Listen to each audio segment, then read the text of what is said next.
أعوذ بالله من الشيطان الرجيم. بسم الله الرحمن الرحيم. فلما عتوا عما نهوا عنه قلنا لهم كونوا قردة خاسئين. وَإِذْ تَأَذَّنَ رَبُّكَ ليبعثن عليهم إلى يوم القيامة من يسومهم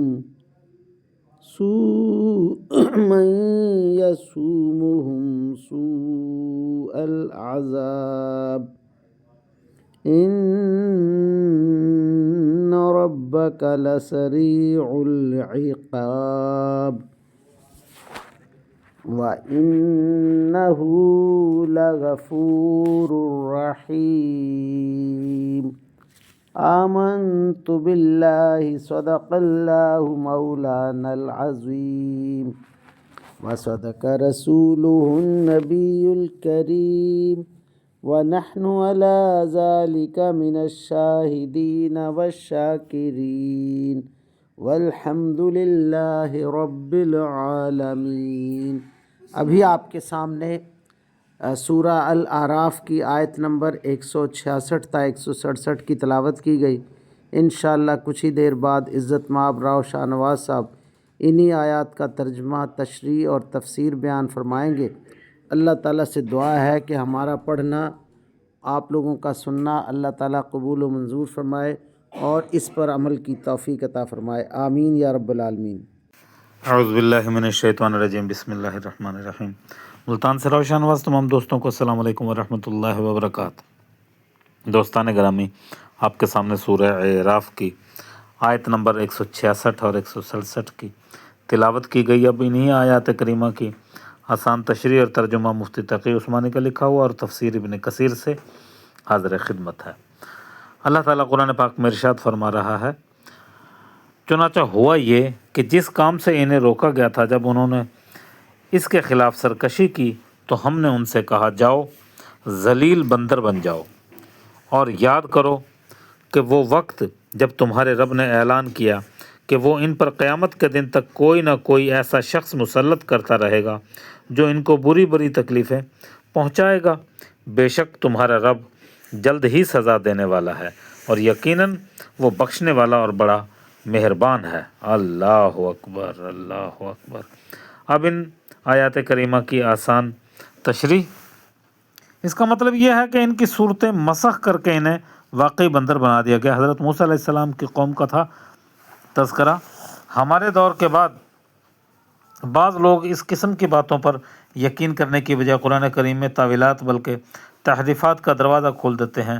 عجیب بات یہ ہے کہ جب انہیں ڈران کسی قطعی دلیل کے بغیر یہ کہے کہ بندر ترقی کر کے انسان بن گیا تو اسے ماننے میں انہیں دلیل یا تعویل نہیں ہوتا، لیکن جب اللہ تعالیٰ نے اپنے قطعی کلام میں فرما دیا کہ انہیں تنزل کر کے بندر بنا دیا گیا تو یہ شرما کر انہیں تعویلات پیش کرتے ہیں۔ اللہ اکبر، اللہ اکبر۔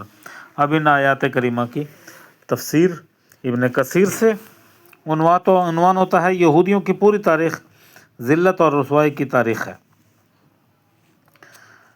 آیات کریمہ سے معلوم ہوا چونکہ اس آیت میں قوت کلام کی شان ہے، اس لیے معنی اقسام کے فائدے دے رہا ہے اور یہودیوں کی طرف ہے، یعنی اللہ تعالیٰ نے حکم لگا دیا ہے کہ ان یہودیوں پر قیامت تک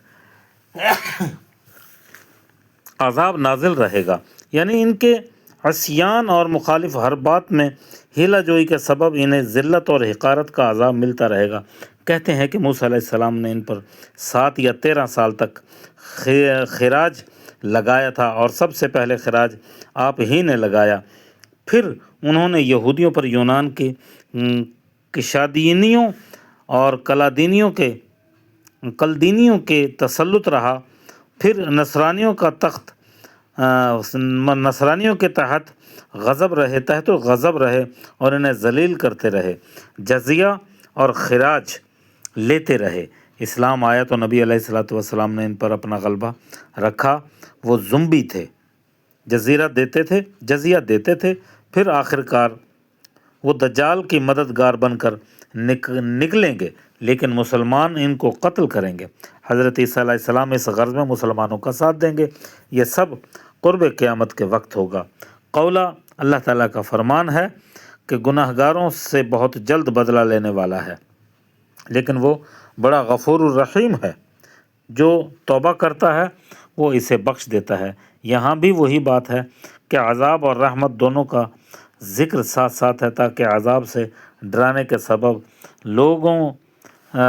لوگ پاس میں مبتلا نہ ہو جائیں، لوگ یاس میں مبتلا نہ ہو جائیں۔ اس لیے ترغیب و ترہیب دونوں ساتھ ساتھ ہے، تاکہ لوگ خوف اور رجا کے درمیان میں رہیں۔ اللہ اکبر۔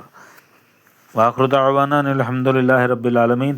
اے میرے پروردگار، قرآن پاک پڑھا گیا، ترجمہ، تشریح اور تفسیر بیان کی گئی، اپنی بارگاہ میں منظور و مقبول فرما۔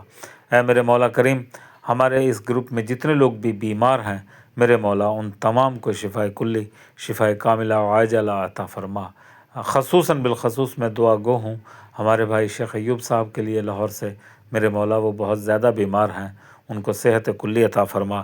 اسی طرح راول پنڈی سے جو ایکسیڈنٹ ہوا ہے اور اس میں ہمارے جو ساتھی، ہمارے جو عزیز و اقارب بھائی جو زخمی ہوئے ہیں، اور میرے مولا کریم ان تمام کو شفاء کاملہ و عاجلہ عطا فرما۔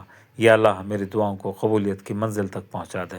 صلی اللہ تعالیٰ علی خیر خلقہ و نور عرشہ اجمعین برحمتک یا ارحم الراحمین، آمین یا رب العالمین۔